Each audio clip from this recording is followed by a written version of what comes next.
Hi, I'm Mike. I'm Will. This is Raidio. All right. So. Well, we haven't seen this much drama since the end of season 2 of Gossip Girl. Are you surprised at all from this? What the fuck is Gossip Girl? It's a show on TV, idiot. You should watch TV sometime. Nah. It's on the internet now, so yeah? It's easy, yeah. So, this is almost like episode 0 of the 2019 season. Yeah. And we haven't even started yet, and I'm already done. Yeah. Just done. I'm exhausted. My voice is cracked. That's how done I am. Yeah, I'm just, sweat beating down my head. I'm just. We're all sweaty. Yeah, we're just living in a sauna. I'm having hot flashes already. That is Raider Nation, yeah. So Antonio Brown is no longer a Raider. That was short-lived. Yeah. Though it felt like ages. We're recording this on Saturday afternoon, and it seems like the story's over. The final chapter's been written. We have a game to play in 2 days. Yep. I don't know about you, but I think we should title this episode "AB Good Riddance" because I'm done, dude. He's acting like a teenage girl who just got broken up with the night before prom. I'm not saying that's easy, but you know what? Like, you got to be a fucking man and suck it up, dude. You were gonna make $30 million this year, and 15 million, $30 million guaranteed across 2 years. Yeah, okay, whatever. But you gave up a $30 million contract over maybe $50,000 worth in fines, and I'm just gonna throw this out there. But, I really think his mentality, I'm trying to be empathetic, trying to sit in his disgusting shoes with pieces of dried, dead skin at the bottom of them. I think coming from the Steelers, Pittsburgh was kind of a locker room that policed itself. And the inmates were running that asylum. No, you're right, but they weren't policing anything. They had a policy though of not finding their players. So when he comes to the Raiders and he gets 2-3 fines within the first 2 weeks of training camp, he's freaking out. Like, what the fuck? I'm Antonio Brown. I'm above the law. I am the law, to quote Judge Dredd. But you know what? It's like, this is a team sport. It's a team game, and you're not worth it. So. Goodbye, Antonio. Yeah, I wish you good luck in Dallas or New England or whatever sorry team takes you next. I wanted to cut him right away after that whole thing where he threatened to punch Mike Mayock. Well, totally out of line. Totally out of line. You can't. If I try to be rational about it, not even just get worked up and get angry about it, it's like you just can't do that, and you can't allow it to happen. You can't. I'm glad that AB showed that we can't even just keep giving him chances after chances after chances. Dude, CTE is real. He forced our hand to the point that now we had no choice but to cut him. Mm-hmm. Like, we were going to be stupid about it, in my opinion, and keep him and try to keep giving him another chance after another chance. And I would have cut him 2 days ago when the thing happened in practice. That Gruden call? Are you fucking kidding me? Like, where does that fly in any other business? Where you record a what's supposed to be a private phone conversation and post it online? Like, that's. I mean, okay, if trying to punch your boss isn't, we weren't there, so we don't know what happened. But all the reports say a physical altercation, or he at least said he would punch him. Yeah, and maybe he didn't try to. But you know what, after that, and then it's all good, we forgive you, team captain, standing up there with that, fucking weird emotional response, like this is, again, high school again, and then to post that, are you insane? Are you not here in reality with the rest of us? You don't do that. And and you're making a hissy fit over $50,000 worth in fines, and you're voiding a $30 million contract. Where's the logic? It's kind of, he's living in a fairy tale. Mm-hmm. He's living in some sort of narrative that he's written in his mind. That private conversation between him and Gruden that he posted up on YouTube, which is ridiculous that someone thought that would be a good idea. Absolutely, yeah. No one holds him back. He has no one in his life that's telling him this is a bad idea, Antonio. Exactly. He's not. This guy doesn't have any second drafts. He just whatever comes to his mind, he decides to do it. He needs this, what is that, the 6-second rule where he just thinks about what he's gonna do before he actually does it. Great production value on that video though. That took some time to edit at least. It's better than anything we've done on our channel. Yeah, and I know. Well, we suck, but I think we don't have the money, the $30 million contract to get paid to make videos. But my point. His last two, I just want to point this out. The last two lines I think were voiced over too. not the phone call conversation. So it's like he actually sat in front of a microphone and like took the time to think out. Let me finish this. This is a good idea. Like, yeah. But my point to that conversation was when Gruden asked him, "You want to be a Raider?" and he's like, "Do you guys want me to be a Raider?" It's like, well, we traded 2 draft picks for you and gave you $30 million guaranteed. Yeah. So what does that tell you? Do you want a kiss on the mouth as well? Yeah, exactly. Like I don't understand what the narrative in this guy's mind is. Dude. I think that we made it patently clear that we want you. Like you came in on the hot air balloon and Mike Mayock was sitting there and joking about it and saying, you know, I asked him if I could ride in with him. I don't care. Like, you know, he's a great player. No one's going to tell him what to do. Like, they openly acknowledged all of this. They openly acknowledged that AB can be AB here so long as he plays. And he hasn't been playing. He missed all of camp. To actually lay out the timeline of how we got to this point. He participated in the walkthrough in Arizona. All right. So at that point in time, we knew that his feet had recovered to a point where he can participate in practice and a walkthrough. Right. The very next preseason game, for whatever reason, AB didn't feel like participating in the walkthrough, so he just said he's not. Just not feeling it today. Yeah, he's not feeling it today. You know, I don't know if blisters can have a fucking setback, but. It just sounds like he didn't want to do it that day. Yeah. So that is the thing that caused that fine.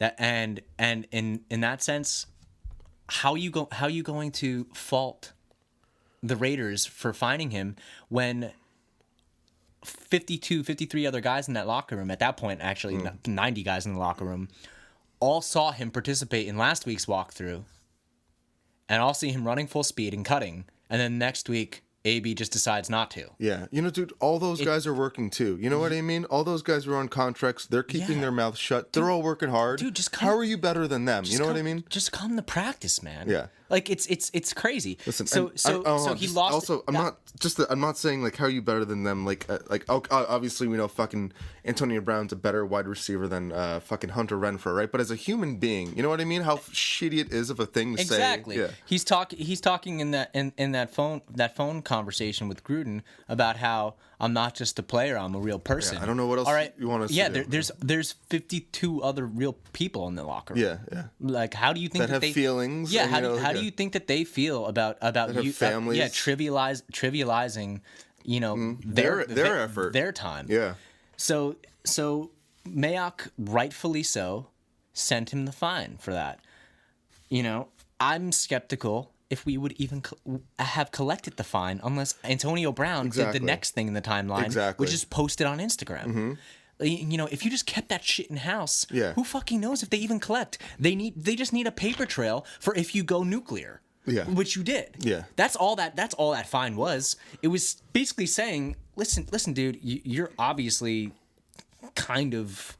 It's more of a legal formality. Yeah, you're somewhat out of control now. We just need to document that we don't have control of the situation because you're just doing whatever the fuck you want. And you violated rules. Yeah, there's no excuse now. You're missing walkthroughs and you're not hurt and you have a helmet. So why are you not doing it now? Correct me if I'm wrong, but I mean I think it's pretty standard, right, for teams to give out fines but not enforce them. I mean, like you said, as long as there's that paper trail. I mean, you know, I don't want to say anything. You know, I don't know, but like we don't really know. We don't really know, but I mean, I've read and I've heard that it's standard practice for those to be more formalities than actual fines. You know what I mean? So he goes, posts it on Instagram, and then there is talks of beer number 2 because I need this. All right, there's talks of him being suspended then, and him getting in trouble or getting fined for posting. It came out later that he did end up getting fined for posting it on Instagram, and so he decides in the middle of practice to walk over to Mayock, who's on the sideline, you know, analyzing players and doing his job. You know, like that's one person doing their job. Yeah. He's been here all fucking off season building this program, turning it around, and you go up to him because your feelings are hurt because you got slapped on the wrist, and you call him a racial slur, and you threaten to punch him in the face. Act like a fucking baby. Yeah, and it's and so at baby. that point, right then and there, me personally, I cut the guy.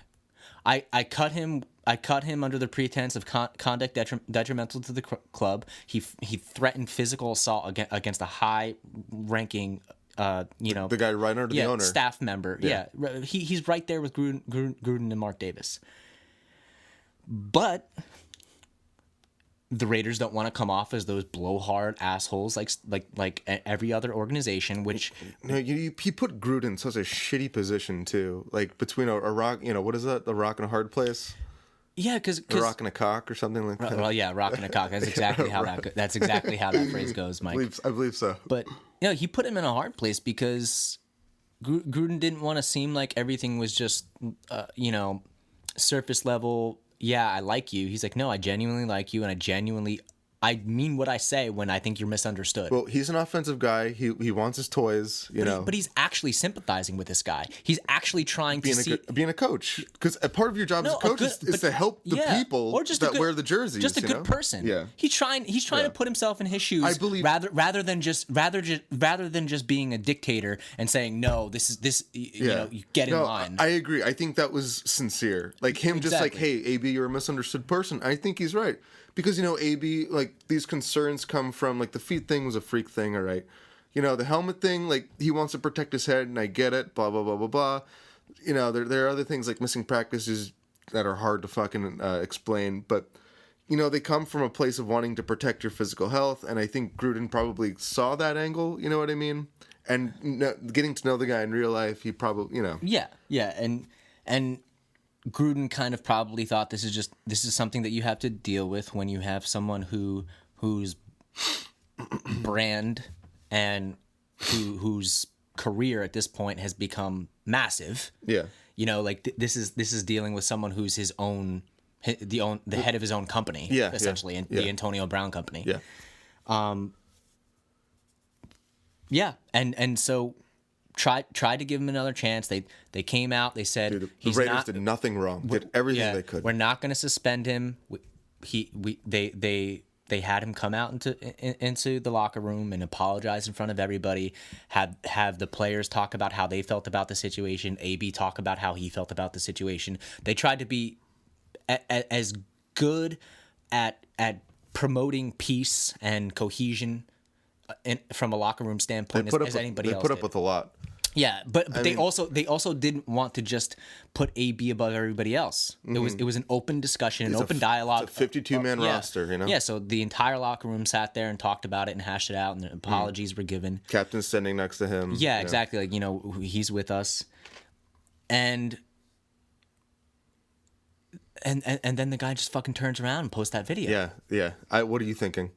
What do you think? But like this gets to the point where it's like about mental health at this point, right? Like what do you went through all of that when you've lost like I'm watching NFL Network. When you lose guys like Michael Irvin or Stephen A. Smith on ESPN, that's it. You're done. You know what I mean? Because those are the guys who are going to stand with the player. Like even when the player at the most ridiculous, and no one is on his side of the narrative now. Like this is just straight up irrational behavior, and we were defending him for as long as anybody. Absolutely, he's a Raider, so I'm gonna fucking defend him. You know what I mean? When you're one of ours, mm-hmm. I'll fight for you tooth and nail. Yeah, your family. We're family. Until you turn your back on us, which he did. He did. He once he threatened the punch. He's not a Raider anymore. Once a Raider, always a Raider for this guy. I mean, he never really was a Raider. Can we say the same for Randy Moss? Randy actually played for us. Yeah, you got to log a stat. Yeah. Take a snap at least. Maybe finish one full practice. Yeah, I actually don't think that he had one full practice. So, this guy was never a Raider. I also just want to say, listen. Hindsight's always 20/20. I do not blame them for trying to get him though, because we got him pennies to the dollar. Yeah. I mean, so really, we lost a third and a fifth, right? After all said and done, I don't know if they're conditional at all. No, not necessarily. I mean, I would have spent the third and the fifth over again if it meant Same. yeah, Dude, I would have pulled like, that trigger 100 times. You know what you're getting, but no one expected this. You know what I mean? But the one thing he's now going to be cut with conduct detrimental to the club, so we're going to try to get out of that guaranteed money. There's definitely going to be an appeal. There's probably going to be a legal battle. Yeah, it's going to be hard for him though to fight this. Yeah. It's definitely going to happen. It's going to be hard for him to talk his case. But Yeah. But I think that within the rules, like the salary cap rules, I don't think that we're going to have that dead cap. If the league accepts the conduct detrimental to the club and allows us to cut him without the cap hit, all the legal stuff and just him trying to get his money, I don't think that's really going to have any effect on us building our team. Yeah, no, I agree. And that's really going forward. That's where our minds are at now. It's money for next year. Yeah, we're gonna go into Vegas in 2020 with like $80 million in cap space or something like that. And 2 more first-round picks. Yeah. We're going to have possibly 5 to 6 rookies starting this year for us. Bears lost their first game. Mitchell Trubisky looks like a freaking train wreck. So we're on pace for that first pick, the first overall picks. Yeah, if the Bears just keep losing. Yeah, first and second pick, because we're probably going to lose like 15 games. So let's just talk about, how does Antonio Brown off the roster, how does it make you feel about our receiving core now? Our receiving core is a lot weaker. I don't think that you can deny that. I would say that there's a lot of unknowns about it. So I think anybody trying to talk with deliberation as if they know whether it's going to be good or bad is lying to themselves, because Tyrell Williams had one fucking season where he started in San Diego and he tossed up 1,000 yards. But other than that, not much of a resume to speak of. So what can Tyrell Williams do with the spotlight on him as a number 1 receiver? We'll see. We don't know. We don't know. But is the potential there? Absolutely. And we're gonna do a fucking video on Tyrell Williams because. Well, now we have to, because we can't. He's our number 1 receiver. We should do one on Antonio Brown's, but just like the 5 seconds of practice. You know what I mean? It'll be like a 5-second video. Tyrell Williams. I honestly think that the people that don't think he's a number 1 receiver are. It's a case of them really not knowing anything about him. Mm-hmm. But I've been a fan of him for a while now. He's got 4.4 speed. He's got good length, good height. Like he's good hands as well. He's not just a burner. He's great running the slant. So I fucking love Tyrell Williams. I think he's going to be our number 1 guy this year, and he's definitely gonna have like an 1,100 yard season for us. Okay, here's what I'm going to say about Tyrell Williams. Right, I was super excited about him when we picked him up. I have some concerns, not as far as him being a number 1. I don't know if he's a number 1 yet. I mean, he shared the field with like Keenan Allen. I know Keenan Allen was like hurt most of his career or whatever. Chargers also have Mike Williams last year, who was a talented receiver. But the year that Tyrell Williams performed, Keenan Allen. Keelan Doss. Keenan Allen wasn't on the field. He was injured, injured reserve, and so Tyrell Williams came out, and undrafted dude put up 1,000 yards when everybody else was injured. He's talented, but now let's see what he can do. You know what I mean? Like now he's the guy. Now he's the guy. Yeah. Now he's the guy. We'll see if he can do that. I think that going through the rest of the pass catchers on our team, there's more weapons that are they proven? No, I'm not gonna say that they're all world beaters, but we don't know what they're capable of yet. Well, okay. Darren Waller is 6'6", runs a fucking 4.4, and he can jump through the roof. All right, and he's not just one of those athletic freaks where he looks like Tarzan. He plays like Jane. He is a baller. He can catch the ball. His issue was cocaine. It wasn't cocaine. Oh, heroin. My bad. Alcohol, you asshole. Whatever. I think alcohol's not a drug. Like alcohol ever hurt anyone. Maybe it was. Right? Maybe it was cocaine. I don't know. But he's clean now. He's a recovering addict. He's gonna be a major player in this offense. He's the biggest wild card, I think, in the offense. Yeah, Like absolutely. as far as what the range between his floor and his ceiling, what he's capable of. I mean, his measurables are comparable to what George Kittle, right? Like as far as measurables and maybe like God-given inherent ability. Yeah, there's not many more athletic tight ends in the league than Darren Waller. Yeah. So, but now you got to step up. Exactly. Now you got to help out fucking Tyrell Williams and Derek Carr and Josh Jacobs. But that's my point. Is that do we know he's going to be the guy? No, we don't. But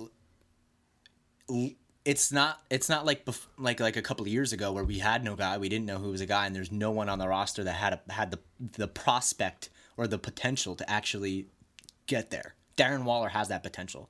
That's something that can go right for us this year. Well, it'll remain to be seen, but it can happen. Mm-hmm. And then Josh Jacobs, you may as well pencil him in as a pass catcher as well in this entire situation, because he runs routes. Well, we always knew he was going to be a pass catcher. Now he'll get even more. Now the case for offensive rookie of the year, he's going to get more opportunity. Absolutely. Vegas is already trying to get cash out on my rookie of the year bet for him. Those idiots. But I know it's happening. I see your game, Vegas. I'm taking your money. So I'm confident. I think that those three guys, Tyrell Williams, Darren Waller, and Josh Jacobs, have a lot of upside. A ton of it. And then the rest of the guys around them are solid role players. First and Renfro. Oh yeah, Hunter Renfro.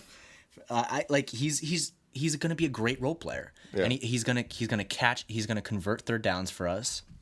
JJ Nelson is another great spread the field type role player. I don't think that those guys are going to be starters. These are not world beaters. Yeah, they're not world beaters, but if you put them in a position to succeed, they're going to have really decent years. Their job is to take the stress off the rest of the guys. You know what I mean? Do you feel better? Do you feel better about JJ Nelson and Hunter Renfro than you did about Seth Roberts? Oh, absolutely. Exactly. Dude. That's all I'm trying to say. That, this team is not. Everyone is stuck in that mentality that we've been in, where we don't have any talent on this roster for the last 10 15 years. Mm-hmm. That is not true. There is speed on this roster. There's hands on this roster. Fucking Seth Roberts dropping balls left and right. Yeah. There's fucking size. There's Darren Waller. We have a legitimate big red zone target now. I think other than Reggie Nelson, Seth Roberts is probably and Doug Martin. Seth Roberts is probably my least favorite Raider in the last. Actually, I don't know if I can say the last 5 to 10 years, because I've got there's a lot of bad ones. A lot of names on that list. A lot of bad ones. But he was on the list. You know what I mean? He's caught. I've seen him catch some clutch touchdown receptions, but the amount of drop balls, the amount of times he's let me down. And just when I see the ball going when it went in his direction, I'm like, oh, here comes disappointment. Besides that one good year, he was more like a liability.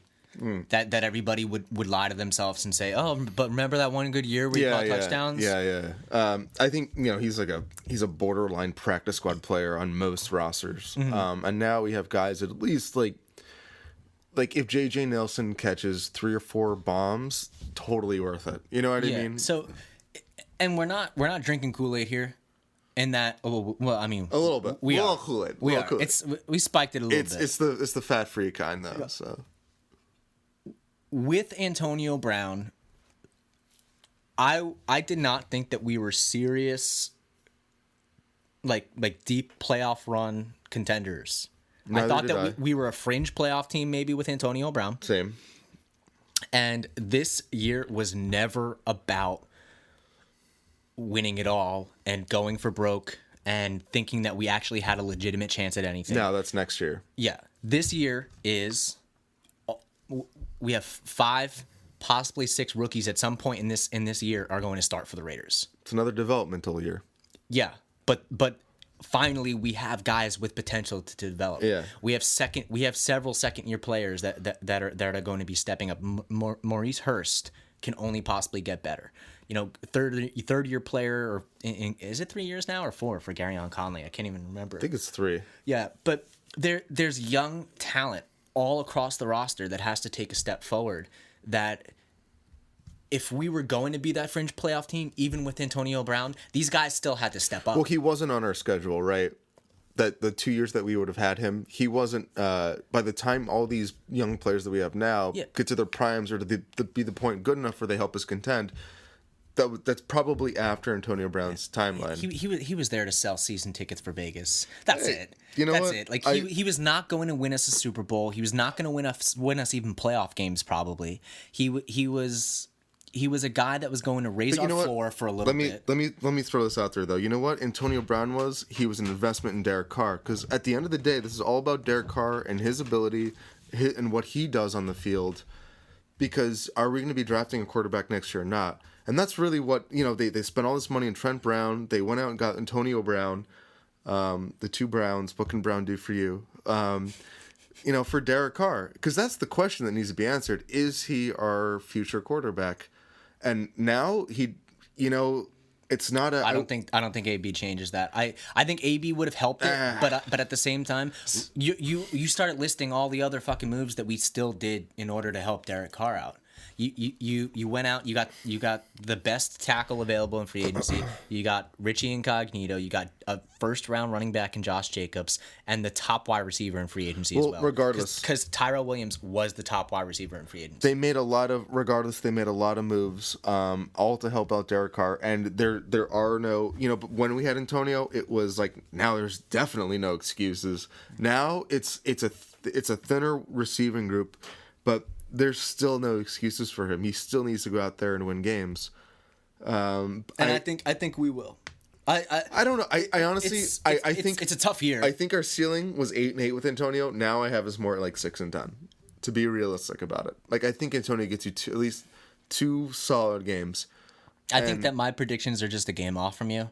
9 wins before, 7 wins now, and I think that we still have the potential to be a team that no one wants to play. If we have a lot of fucking talent on this team. If we're 6-10, are you disappointed at the end of the year? Yeah, because I think that we're better than that. I mean, with the schedule we have though, the miles those guys need to travel. The schedule would give me an excuse, to lie to myself and tell me that we're a better team. At the end of the year, if we're 6-10, but again, I'm gonna blame it on the schedule. But it's the same thing with Derek. It's like you can conceivably make excuses for him now, whereas when we had AB, you couldn't at the end of the year. You know what I mean? The way I see it is, are we probably a 6 or 7 win team? Yes. But me as a Raider fan going into week 1, I'm not going to settle for that. I'm not going to hope for that or expect it. I'm going to look for something greater than that. We haven't beaten the Chiefs, and it feels like forever. Maybe this is the year we steal a game from them. That would be amazing. That would be like these are our best case. Yeah, like I'm not even looking at the rest of the league and everybody else. I'm looking right in our division. All right, and it starts week one with the Denver Broncos. Without Antonio Brown, we are still a better team than the Denver Broncos. Like Joe Flacco. Hot take. It's not a hot take. Joe Flacco is not a good quarterback. Derek Carr has had 3 fucking seasons better than Joe Flacco's best when he went to the Super Bowl. Oh no, dude! Derek Carr's a better quarterback than Joe Flacco ever was. He had that one playoff run, and that's all. That's what Joe Flacco made his entire career on. Exactly. Like Derek Carr's not even a world beater, and he's 3 times the fucking quarterback that Joe Flacco. I love Derek. I love him too, but let's just be real here. Yeah. Like he there's a lot of questions about Derek Carr. There's 10 times as many questions about Joe Flacco, and they're not even questions at this point. It's just statements. They're answers. Yeah. It's just statements. Yeah. Joe Flacco's not a good quarterback. Yeah. All right. So I rest my case. I mean, in my opinion, Your Honor, you sweep the Broncos this year because we are the better team. That is imperative. That's our goal. Sweep the Broncos, steal one from the Chiefs, and split with the Chargers. That's 4 fucking games right there. Just right in your division. All right, I think that we can do that. Just get 4 wins in our division. Then you go out to you go to the rest of the schedule, and there are other teams that we play that we can absolutely fucking beat. You can go out and beat the New York Jets, man. So now you have 5 wins. You go and you look at the team like Tennessee Titans, who were 9-win team last year, but I think that we have better skill players than them still. That is like the team that if we're progressing. And you're looking for some sort of like Pyrrhic victory for this season. You go out and you beat the Titans, who have a pretty decent roster up and down, but they're not really that good. That gives you your 6 wins. They don't have a quarterback. Yeah, that gives you 6 wins right there. So then any given Sunday, then you start upsetting here or there. And you look for a win that maybe you shouldn't have gotten. Maybe we go out in fucking London and beat the fucking Bears because Mitch Trubisky's a piece of shit. Oh boy. All right? A flaming fucking turd. All right? And our ex-girlfriend. Yeah. So I think that I just gave you a quick rundown as to how I think we can get 7 wins easily right there, and it starts in your division, and it's a tough division that we play in, but you don't roll over to your rivals, and I think that we can absolutely. This will be the year that we steal a game against the Chiefs, and we get 4 wins in our division right there off the bat. So I think we should wrap this up. But, probably. I just want to say, listen, man, just. As a human being, as a Raider fan, it's been hard. 2 years in a row now, right before the season starts, we've had 2 of the most talented players in the league. You know, the rug has been swept from under us. It was never easy being a Raider fan. It got harder. Meh. But you know what? Now, and this, everyone. Antonio Brown's not Khalil Mack. He's not. Bye, Felicia. But I really don't give a shit. But hey, I mean, when we win. It'll make the wins. The few games we will win this year, it'll make them special. You know losing Mac hurt. Yeah, and probably hurt more than this. Absolutely, and it not just us as fans. It probably completely blindsided and demoralized the rest of the players in the locker room. Dude, the locker room doesn't give a shit because AB wasn't in practice. Yeah, so they don't give a shit. We've been practicing yeah. without him all summer. This is not going to cause us to lose games. Antonio Brown could have caused us to win a few more that we shouldn't have. But this is not going to cause us to lose anything that we shouldn't have beaten. And that's my point. The teams that we still should have beaten on our schedule, we will beat them regardless of whether Antonio Brown's there or not. But now it's going to be harder to steal those games that you shouldn't have. He does open the playbook up. He does. But the Broncos... Antonio Brown's not going to make or break whether we beat the Broncos or not. The pass protection against Von Miller. Well, the line is more important. Yeah. Yeah. If Derek Carr stays upright on Monday, we win that game, whether Antonio Brown's on the field or not. That's the story for me. And agreed. I think we're going to do it, and we're going to be 1-0. My God, I can't wait to record next week when we're 1-0 and we're happy and not sad. Yeah, and we're coming for the Chiefs. Definitely, booty. yeah. Look out, Chiefs. We're starting this season 2-0. Go to Vegas, put some money on it right now. I'm telling all of y'all right now, Raiders 2-0. I'm not taking life advice from you. It's the last. All right. Well, anyway, see you guys. You should. I just want to say before we end, if you're still listening to this point, call our voicemail box. No one's listening to this point. True. But yeah, call our voicemail box. Because we're lonely and, Yeah. And if you make a good point or a bad point, we'll put it on air, laugh at it. And, we'll make fun of you. Give you a shout out. Yeah. And but we found enter the conversation. Yeah. So we'll put the phone number down in the description and all the other links where you can download this shit. Obviously, you probably know how to download it if you're actually listening to it by now. You be safe out there, Raider Nation. Be safe for Godspeed. Always wear protection. Action.